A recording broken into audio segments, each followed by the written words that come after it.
Olá a todos e a todas novamente, sejam bem-vindos às Emoções Conversáveis. Vamos ter mais um episódio aqui com uma ilustre convidada, Patrícia Roseiro, e como não poderia deixar de ser, o tema é bastante instigante. Ser ou não ser eu? Entre o verdadeiro e o falso self. Antes de fazer aqui uma breve introdução, vou apresentar aqui de uma forma também breve a Patrícia Roseiro. Patrícia é licenciada em Psicologia na área clínica pelo ISPA, tem 2 mestrados, tem mestrado em Psicologia do Desporto pela Faculdade de Motricidade Humana e tem mestrado em Psicologia Clínica também pelo ISPA. Que é o Instituto Superior de Psicologia Aplicada. E depois tem várias formações na área da psicologia. A nível de experiência profissional mais atual, mais recente, ela é psicóloga clínica em consulta privada na Dialógicos, Centro de Psicologia e Formação. Acompanha em psicologia clínica, principalmente adultos, mas tem experiência com adolescentes e com crianças. É orientadora de estágios profissionais da Ordem dos Psicólogos Portugueses, supervisora clínica de jovens profissionais em psicologia clínica e é formadora profissional. Bem-vinda, Patrícia. Vou fazer só aqui uma pequena introdução do nosso tema, ler aqui uma pequena reflexão e depois começamos a falar. Tá bem? Ser eu é viver uma experiência de autenticidade, de genuína sinceridade naquilo que se é. E poder viver a partir desse lugar de verdade. O grande desafio da integração de uma personalidade sã e uma identidade coesa é poder refletir o que nos é próprio, o que é original e único. Não o que é esperado e desejado por outros, como uma colagem adesiva às necessidades do outro, não do próprio. Nesta possibilidade de ser inteiro, cabem todas as tonalidades afetivas, embora necessariamente em acordo com o que é próprio, verdadeiro e coerente, dentro de um percurso saudável de respeito por si, pelo outro e pela vida. Ser ou não ser eu, quase parece aquela coisa do Shakespeare, ser ou não ser, eis a questão. Patrícia, o que é que será isto de ser ou não ser eu? E bem-vinda. Olá, Vitor. Obrigada pelo convite. E, de facto, desafiaste-me aqui para um tema que é um tema imenso e já vem muito detrás desta noção do quem sou eu e do ser ou não ser, eis a questão, e que desde a filosofia ao teatro, à psicologia, as dimensões mais psicanalíticas, essa vai sendo sempre a questão de, então, quem sou eu e como posso ir vivendo dessa forma coesa e respeitante, não só da minha integridade, mas, e porque somos seres sociais e de relação, como fazer isso numa vida em sociedade. E tantas vezes essa questão aparece-nos também na consulta, não só naquelas pessoas que não têm a noção do eu que são, ainda não foram desenvolvendo essa noção, como da outra pessoa que já teria capacidade de base de se conhecer, mas por diferentes vicissitudes, vamos discutir isso um pouco hoje, foi-se perdendo dessa noção de eu. E vai vivendo na busca, então, da recuperação desse eu verdadeiro. Achei interessante essa questão dessa busca de identidade, da pessoa andar ali primeiro no início a formar-se, não é? E nós descobrirmos sempre através do olhar do outro, não é? Do olhar do cuidador, da cuidadora, que pode confirmar ou não, não é? O primeiro grande espelho do mundo são os olhos da mãe, ou do cuidador, ou do cuidador, não é? E que, sim, são esses olhos do cuidador e a partir dos quais nos vamos conhecendo e desenvolvendo na noção de nós próprios, porque, como sabemos, o bebê ao nascer não tem a noção de si, não tem a noção de que existe, e é a partir do olhar desse cuidador e do reconhecimento nesse cuidador também que vai desenvolvendo a noção de um eu, a noção de que eu existo, não só a um nível físico, desta noção do rosto, das mãos, dos braços, das pernas, mas também ao nível desta noção de que eu existo emocionalmente, e daí a importância da tradução por parte daquele ser cuidador.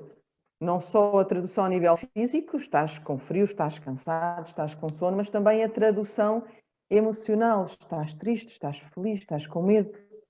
E toda esta tradução que vai acontecendo e trazendo-nos a noção de um eu. Gradual. Espero. Sim, sim.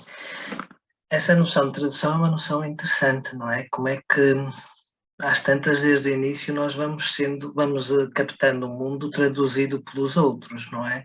Só que às tantas nós precisamos de bons tradutores e às vezes os tradutores não são muito bons, não é?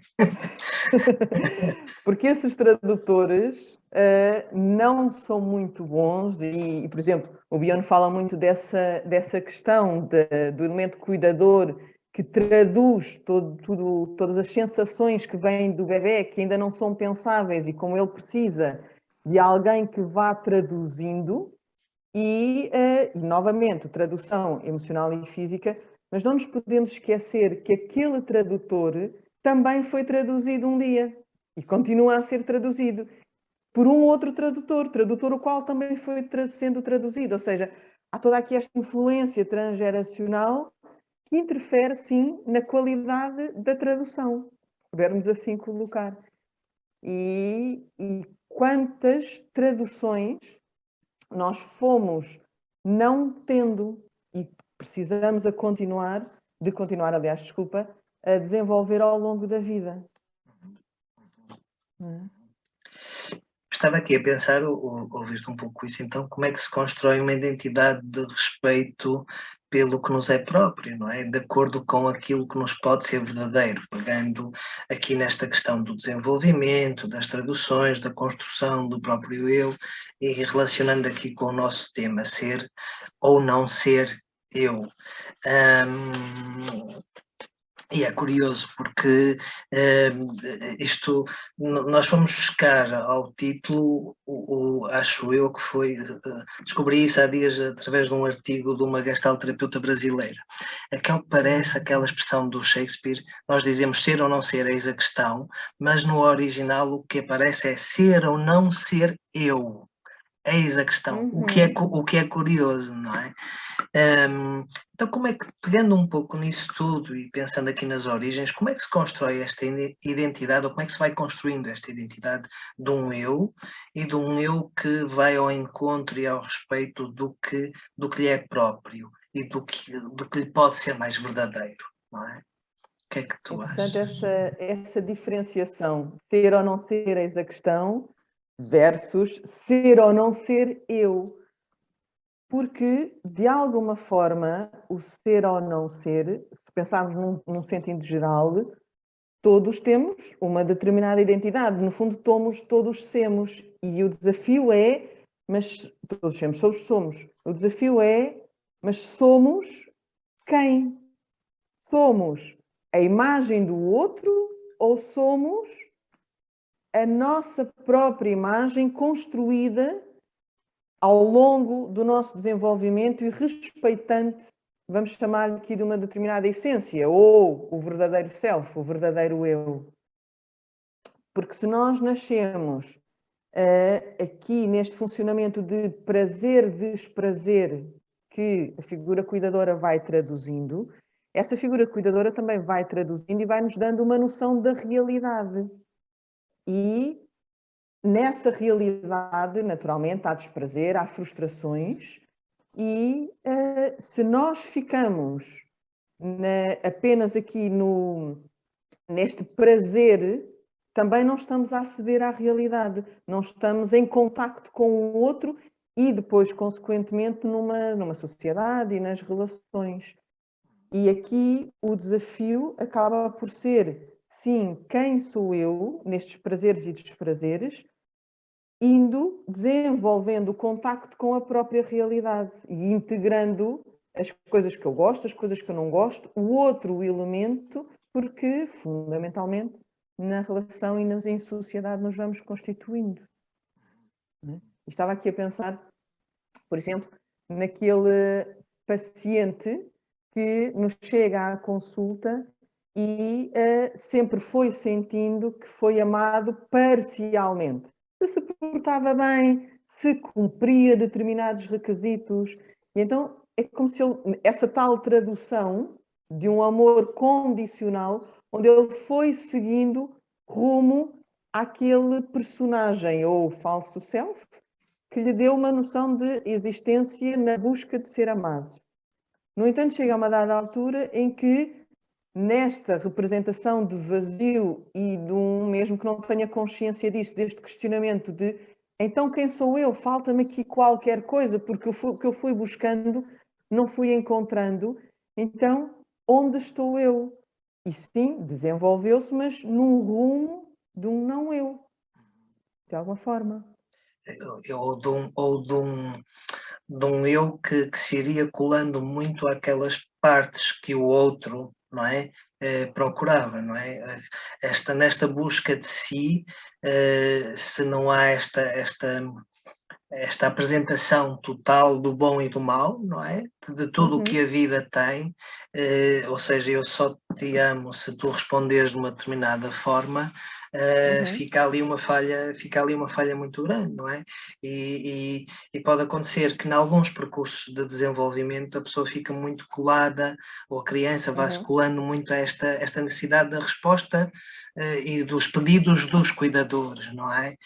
Quase em complacência Isso mesmo, porque faz parte do desenvolvimento, ou seja, todo esse desenvolvimento narcísico de valorização de si, da noção de si, que tem que ser feito, mas quando, até por dificuldades próprias, porque muitas vezes não é o amor que está em causa, mas a forma como se consegue amar aquela criança, e por carências próprias se vão depois sendo narcisadas apenas partes da criança, do bebê e da criança, então, claro, ela vai buscando essa narcisação, essa valorização, esse olhar que brilha, mas que depois apenas encontra parcialmente.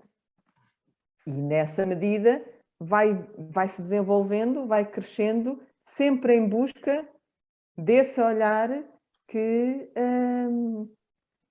alimenta, e sim, como estavas a dizer, na complacência, se calhar de ambos, porque nesta relação daquilo que ambos vão necessitando. Como é que eu sou visto, como é que eu vejo, não é? Como é que eu sou amado, como é que eu amo. Fiquei quando vou fazer aqui uma associação. Quando falaste que foi uma expressão muito bonita, a criança vai sempre na busca daquele olhar que brilha olhar para ela. A associação, o livro que eu fiz foi a ideia da lua, não é? É a face oculta da lua, porque fica a outra face, não é? Há uma face que é iluminada pelo sol, mas depois fica toda a outra, fica a sombra, não é? A face oculta da lua. Simbolicamente, claro, e pensando o que é que fica aquém desse olhar que brilha, não é? E que não vê a criança na sua totalidade, ou que vê só parcialmente. Porque a face oculta da Lua também é a própria Lua. É toda, porque é a parte poder integrar isso e isso mesmo, e a parte oculta, ou seja, apenas integrando temos a beleza da Lua na sua totalidade, e apenas conhecendo essa parte oculta podemos reconhecer e viver com a parte brilhante. Senão não é o total nessa integração. O que estamos a fazer é ver a criança, menino ou menina, como um todo, não é? Como um todo. Então podemos viver por trás de uma persona, por trás de uma máscara que manifesta um falso eu, não é? A pessoa pode ir construindo porque não foi suficientemente vista por inteiro, sentida por inteiro. A pessoa pode ficar apenas nesse lado brilhante, sem integrar tudo o resto, não é? E construir aqui uma máscara, construir um falso self, ou um falso eu. que aqui o conceito que cria aqui algumas ratoeiras, não é? Mas há algo que fica ali por aceder por inteiro, não sei. A pessoa pode criar, então pode-se ir desenvolvendo debaixo desta máscara? A questão é essa, ou seja, a pessoa vai se desenvolvendo debaixo da máscara, mas se estamos debaixo de uma máscara, estamos limitados pela própria máscara. Ou seja, temos aqui o ser e temos aqui a limitação da máscara, e a máscara não nos permite a expansão, se calhar, da totalidade da vivência, da totalidade da Lua, com tudo aquilo que está integrado, porque se há uma máscara, ela acaba por ser limitadora. Agora, se crescemos com essa máscara e teremos que ficar com a máscara para sempre, não necessariamente. Ou seja, há sempre tantos caminhos, nós podemos escolher um caminho de revolta ou de vitimização porque me fizeram isto ou porque me colocaram esta máscara, apenas me amaram neste sentido e eu não posso fazer mais nada, que é um caminho de vitimização, de revolta, que não deixa de ser o caminho ainda da criança, porque, pela dimensão mais infantil, ou naquilo que acaba por representar uma dimensão mais adulta e de busca dessa integração, a aceitação de que, ok, então, o que foi possível foi isto, foi no sentido de desenvolvi-me com esta máscara, neste amor parcial, que foi o amor que foi possível, mas agora, então, o que é que está ao meu alcance de fazer? Como é que eu posso ir rompendo gradualmente, porque se atiro repentinamente fico em carne viva, não é? Como é que eu gradualmente posso ir abrindo frestas desta máscara e desenvolvendo o contacto com o exterior através de uma certa máscara que me permite estar na sociedade, mas que não é totalmente opaca, e que deixa transparecer a minha parte verdadeira e o respeito com a realidade e a relação. E se não foi possível fazer de trás, que relações, que vivências é que me permitem fazer esse caminho? Às vezes falo até com os pacientes e que surge essa questão, por exemplo, associei agora com a questão da identificação. Ou seja, com que novas coisas eu me posso identificar?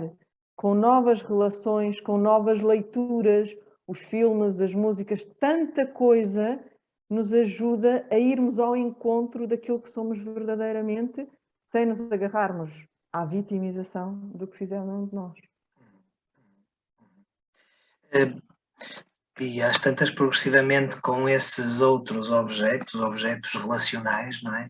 Que lhe apresentam outras formas de sentir, de se descobrir, de pensar, a pessoa realmente pode, pegando nessa imagem que deste, pode ir construindo progressivamente a máscara, porque precisa da sua, mas precisa de uma máscara que seja sua e que não seja consequência de um meio que não foi o mais propício ou de uma relação que não soube olhar para o gesto espontâneo, não é? Esta questão do verdadeiro e do falso self tem muito a ver com a questão da possibilidade de se ser com tudo o que se é, não é? Com esta possibilidade de se ser neste gesto de liberdade, de exploração do mundo, de criatividade, não é? Para que o gesto e a voz sejam próprios, não o gesto do outro. A criatividade implica essa espontaneidade, implica essa possibilidade de ter a máscara que traduz o próprio e não a máscara que traduz o outro. Não é? Os papéis. Apesar da importância do outro, porque essa máscara que traduz o próprio também tem partes do outro, porque lá está, viemos da relação. Não podemos separar-nos aqui das relações, não é?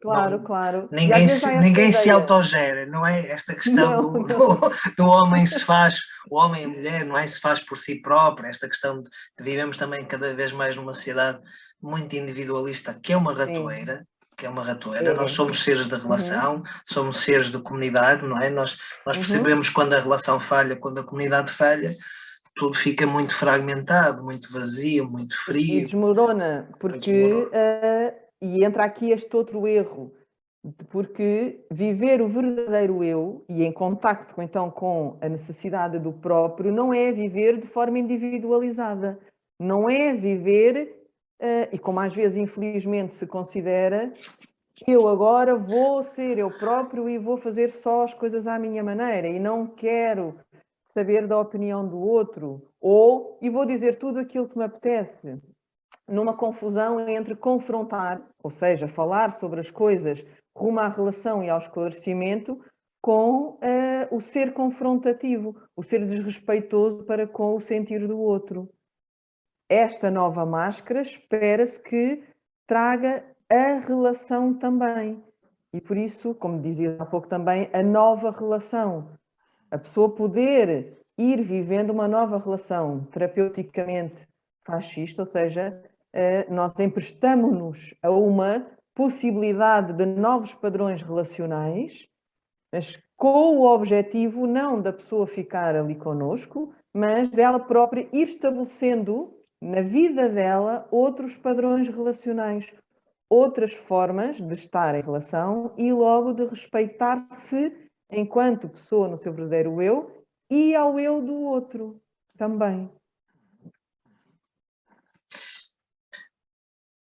Para que depois no mundo, não é? Isso que é transposto para o mundo, para a realidade, a pessoa possa ter o seu sentimento de limite, de integridade, do que lhe é próprio, não é? E que na relação depois não se confunda. E agora veio-me também aqui uma associação de um texto que também li recentemente. Eu estou a participar num grupo de estudos de Gestalt terapia e um dos textos que nós lemos que tinha a ver com as questões, um conceito que é muito interessante na Gestalt, que é a noção de contacto, não é? Que tem uma especificidade própria na Gestalt. Havia às tantas no texto, se dizia, numa relação conjugal, não é? Pegando na ideia de cores, não é? Um é o amarelo, o outro é o vermelho e de vez em quando o amarelo e o vermelho misturam-se e dão o laranja. É bom misturarem-se e darem o laranja, mas depois têm que voltar a ser o amarelo e o vermelho, não é? Pegando aqui no eu e o tu, de vez em quando há o encontro, há o nós, não se baralham, não se deixam estar na confusão e depois têm a capacidade de separar e continuarem a ser os próprios, não é? E a relação é um pouco isto, estes movimentos de aproximação, afastamento, aproximação, afastamento, relação, não é? Sem confusão. Não é? Na terapia familiar, lembro também de uma vez, numa formação, de uma provocação que fizeram da promoção da relação a três. E era claro que era provocação, pela expressão, mas onde é tão fundamental, por exemplo, no casal, ou em qualquer relação, haver uma relação a três, onde está o eu, o outro e o nós. E onde nós temos que nos entregar verdadeiramente para essa terceira cor que surge, onde tem lá uma parte de cada um de nós, mas na capacidade também depois, noutras alturas, podermos regressar à cor original. Regressarmos ao eu. E sem conhecermos a cor original, também não nos entregamos a essa mistura de cores. É muito interessante isso. Só podemos nos entregar à mistura quando conhecemos a nossa cor. Isso mesmo. E daí as cores primárias e as outras, porque as outras cores provêm das cores primárias e nós temos que conhecer as cores primárias para depois sabermos que misturas vamos fazer. É curioso, não estava, mas até nas cores a importância do primário está presente, não é? E no fundo é o que nós estamos aqui a falar, não é? Da importância do primário estar presente, não determina todo o resto do caminho, como disseste há pouco, não é? Eu costumo lembrar sempre algo que também às vezes digo aos meus pacientes: a história passada não tem que ser o destino, ou seja, não tem que ser o destino final. A coisa não tem necessariamente que se repetir. trabalha-se para que não Uhum. para que não se repita, não é? E isso é talvez o grande desafio, Uhum. não é? Até porque se a história passada nos ajudar a conhecermos-nos melhor a nós próprios, individualmente e em relação, então o que continua da história, quer seja com aquela pessoa, quer seja com outra pessoa, em qualquer tipo de relação, mais uma vez, implicará sempre crescimento, amadurecimento. Estar em relação no lugar do adulto e não enquanto criança nas carências primárias. Carências de valorização, de comprovar amor, de ainda da falta de noção de si, do quem sou eu e da noção de que se existe. Por isso, todas essas experiências fazem parte da nossa vida, da história da nossa vida, e é tão importante quando são usadas como promotor desse avanço, na noção de quem se é. Que estavas a falar aqui estar na relação no lugar do adulto e se calhar o que nós vamos sentindo é que há muita carência neste lugar de adulto, pensando nos adultos que vamos acompanhando e nas imaturidades que trazem, não é? Ou nas fragilidades que algumas das nossas crianças vão vivendo e os adultos e depois prolongam na adolescência, não é? Que adultos é que também nós estamos a criar, não é? Que imaturidades é que também estão a surgir com estas fragilidades, com estas parcialidades, não é? Com esta, enfim, parece que fica tudo no parcial, não é? Sendo que, não sei se entendes assim, mas sendo que esta noção de inteiro é uma noção de inteiro que está em aberto. Não é este poder ser inteiro que se vai moldando, vai se ajustando, não é um inteiro fechado. E se calhar, quando o inteiro estiver fechado, não Já estamos cá a fazer nada e vamos morrer, não é? Acabou. Acabou. O que é interessante também, não é? Ao longo da vida, irmos-nos permitindo a essa construção de nós próprios, que o fascínio, penso, de ser humano é não haver esse fim, ou seja, nós podemos sempre ir-nos descobrindo e redescobrindo e redescobrindo, e onde estavam a lembrar até de uns textos que tinha, e de uma formação que tinha feito aqui há uns tempos, por causa até não só do sentido da vida, mas das próprias fases do luto, onde, de facto, e que é uma das grandes dificuldades que nos aparece em consulta, e que, de facto, quando se chega a um final de vida, neste preenchimento de vida e de se estar em contacto com o tal eu verdadeiro porque pleno, porque respeitoso comigo e com o outro, onde a própria morte acaba por ser menos assustadora do que quando, por exemplo, segui sempre no tal rumo da máscara que não é minha e logo num maior vazio, e é tão assustador, sim, chegar ao fim. Porque é como se o fim não fosse o meu fim. Então ainda teria muita coisa para aqui fazer, para ter de valorização, para ter de preenchimento. E claro, aí a morte é muito assustadora. É muito interessante isso que tu acabaste de dizer, essa questão do meu fim não ser o meu fim. Isso tem aqui um impacto muito grande, não é? Como isso diz-nos do desafio, não é? De realmente de nos irmos reconciliando com a vida, com a nossa, com a dos outros, não é?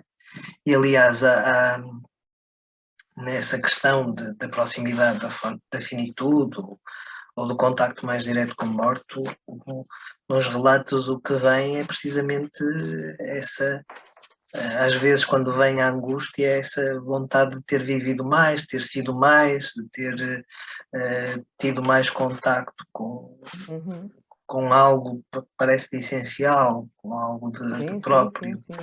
Sim. A própria Elizabeth Kübler-Ross, que trabalhou muito as fases do luto com doentes terminais, ela própria, no último momento, ao falar com eles, referia que o que surgia não era a culpa do que se viveu, mas a culpa do que não se viveu. O que é que eu não fiz na minha vida? O que é que eu não disse na minha vida? E essa era uma das grandes dificuldades que surgia ali no momento final. E que se pode associar, lá está, a esta representação do que é que eu me permito a fazer.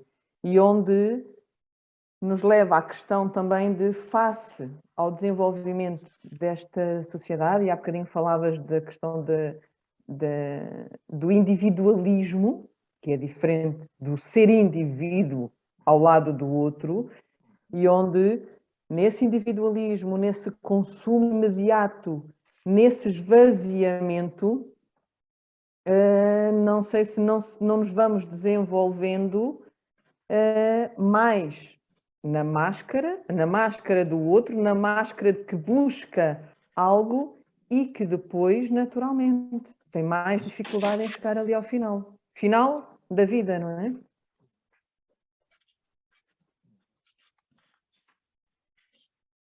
Muito interessante.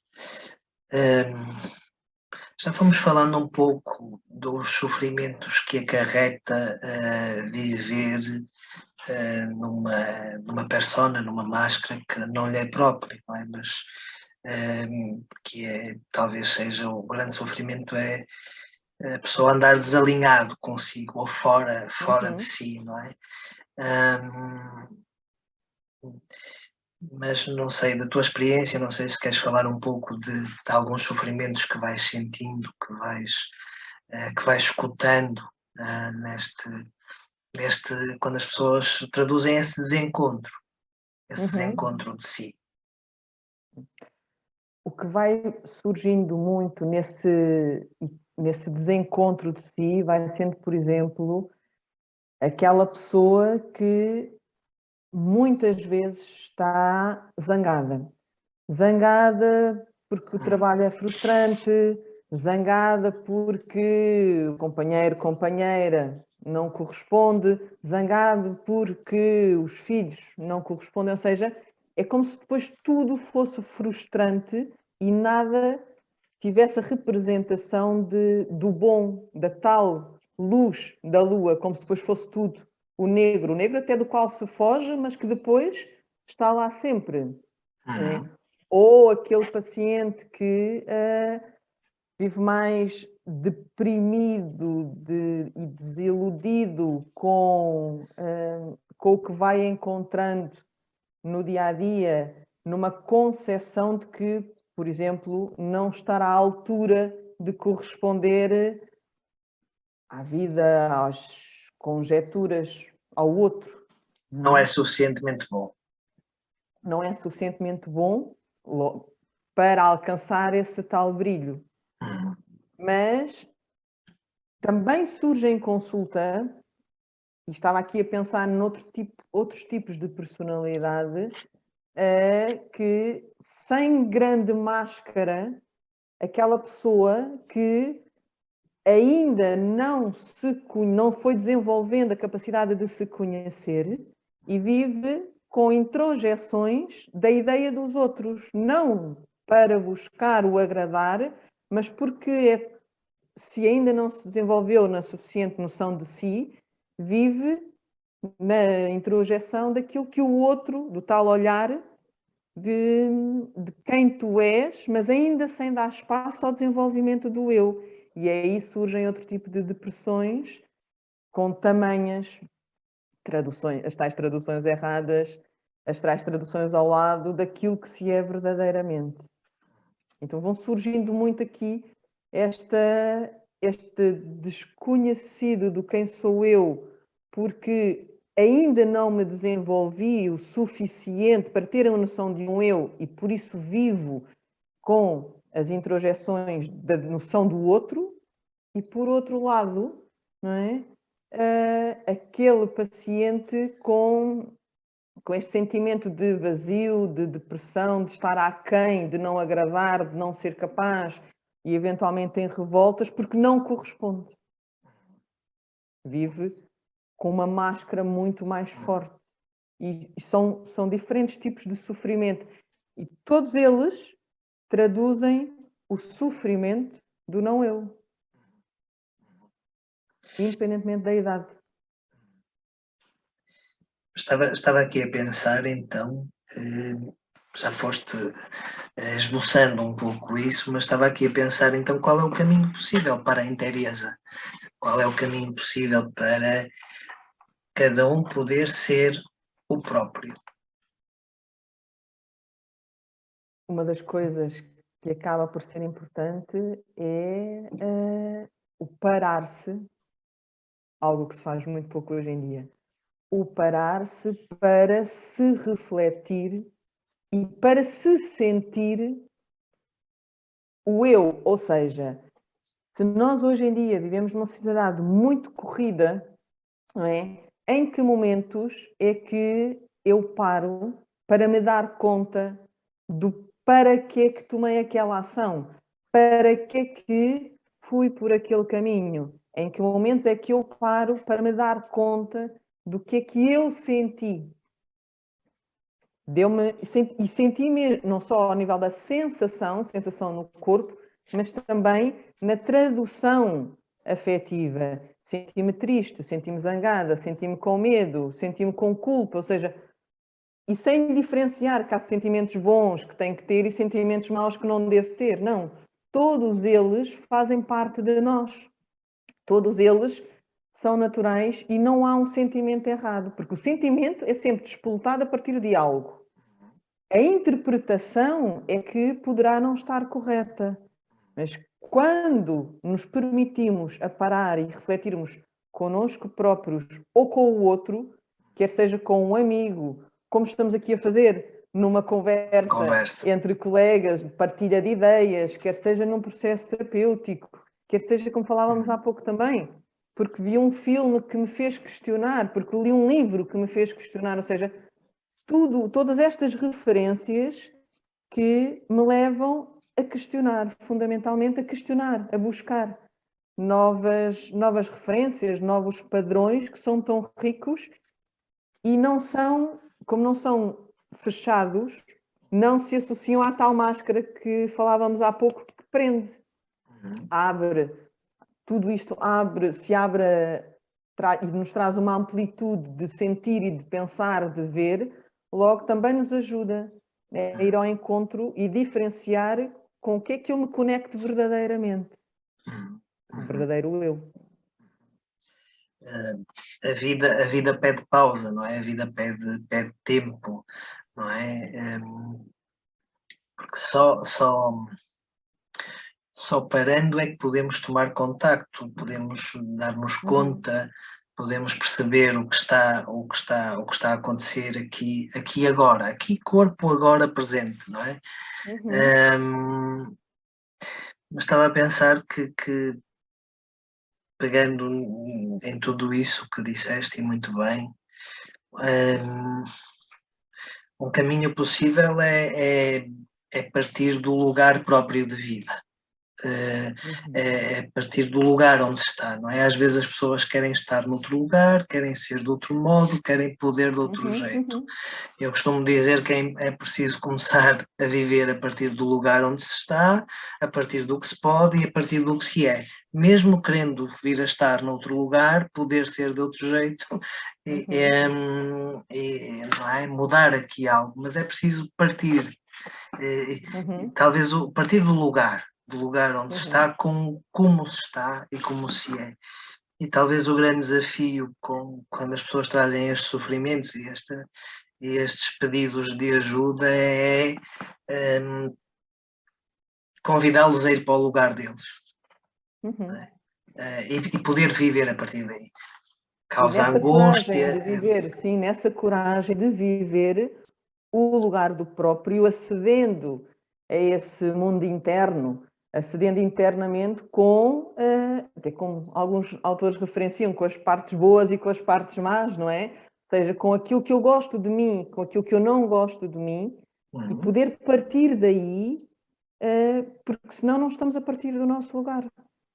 E mesmo que eu queira estar no outro lugar, se eu partir do meu lugar e aquele lugar for, por exemplo, um modelo, uma referência de progressão, então aí já faz sentido, mas como referência partindo do meu lugar, com tudo aquilo que me constitui. Patrícia, já estamos, esta conversa está verdadeiramente conversável, o que é bom, mas já estamos quase a terminar, ainda temos aqui algum tempinho, mas estava-te a ouvir e estava a pensar que desafios nos traz a nossa sociedade atual, de sermos nós próprios, na relação com os outros, mas numa sociedade que é cada vez mais veloz, que alguns apelidam-na de sociedade do cansaço, de sociedade da transparência. Aqui transparência no sentido em que não há limites entre o privado, o íntimo e o público, não é? As paredes diluem-se todas, e uma sociedade onde há muito este apelo ao digital, não é? À digitalização da vida. Como sentes e como vês isto tudo enquanto psicólogo, clínica, enquanto pessoa? Como é que desafios é que também presencias na clínica e antecipas para o futuro? Isto é uma das coisas que me tem preocupado e que acho que nós, psicólogos, em conjunto com outros colegas, devemos começar a pensar e a trabalhar seriamente, não é? Que tem a ver muito com estas questões da busca de identidade, não é? Quem vou ser eu com esta realidade tão fragmentada, tão veloz, tão diluída que vamos vivendo, não é? Com estes apelos todos de uma dispersão. Não sei se sentes assim, mas eu acho que é um grande desafio. Isso é um grande desafio, porque, como estavas a dizer, ou seja, é uma sociedade muito corrida, e muito corrida no dia-a-dia, mas também muito corrida, por exemplo, com as tecnologias. E se as tecnologias têm esta coisa maravilhosa de tu estás num ponto do país e eu estar no outro. Exatamente, norte e sul juntos. E, no fundo, estarmos juntos, e tem esta maravilha do contacto, mas ao mesmo tempo também é fundamental que consigamos fechar não só fechar esta conversa, mas fechar este ecrã e ir ter com as pessoas reais. E uma das grandes preocupações é essa, ou seja, aquilo que se vai desenvolvendo como a dependência das tecnologias, do contacto imediato, do virtual, sem estarmos na tarefa palpável da manipulação dos objetos literalmente, e também sem o contacto com o ser humano, com a outra pessoa tridimensionalmente, onde podemos tocar, onde podemos sentir, onde podemos cheirar a outra pessoa. E esse é o grande desafio da nossa sociedade, com tudo isto que tem rico, que traz este contacto, mas conseguirmos ajudar nós, adultos, mas também indo para trás aos jovens e às crianças, e trazê-los e cativá-los para esta tridimensionalidade da existência humana, onde nos tocamos e não nos vemos apenas, ou não acedemos apenas ao bonito da rede social ou ao consumo imediato de algo que nos chega através de um ecrã, quer seja a televisão, quer seja aqui no computador, quer seja nos telemóveis. Concordo contigo, é um grande desafio e que estamos cá. E que temos que trabalhando gradualmente, não é? Temos que fazer face a ele. Patrícia, foi excelente. Ficaria aqui horas e horas a falar contigo. Quem sabe possamos repetir estes encontros. Não sei se queres deixar alguma mensagem final, alguma para quem nos esteja a ver e a ouvir. Algo que gostasses de deixar assim, Uhum. em jeito de despedida. Eu penso que a mensagem passa mesmo por aquilo que estávamos a falar, de a própria pessoa se permitir a parar, a dar-se conta de quem é, do que gosta, do que, por exemplo, chegando ao final do dia, o que é que a marcou de representação de vida e de ser genuína naquele dia. E, novamente, o ser genuína em relação, não é? Não de uma forma egoísta e agressora ao outro. De que forma é que esses momentos de respeito para com o próprio e para com o outro vão estando no meu dia a dia? E sim, e tocando nesta última parte que estávamos a falar, um convite para que todos nós possamos, apesar da maravilha deste contacto online, possamos estar juntos com outras pessoas, com outras vivências, que isso acaba por ser tão rico e tão humano, tão da relação. É bom. Ficamos com este convite, que é um convite muito bom, que é o convite de entrarmos em relação, de contactarmos uns com os outros, de cuidarmos do que nos é próprio e de deixarmos que o outro possa ser também ele próprio, não é? Patrícia, foi um gosto. Até uma próxima. Obrigada, Vítor. Adeus. Até à próxima. Outras conversas virão. Sim, foi um prazer. Adeus.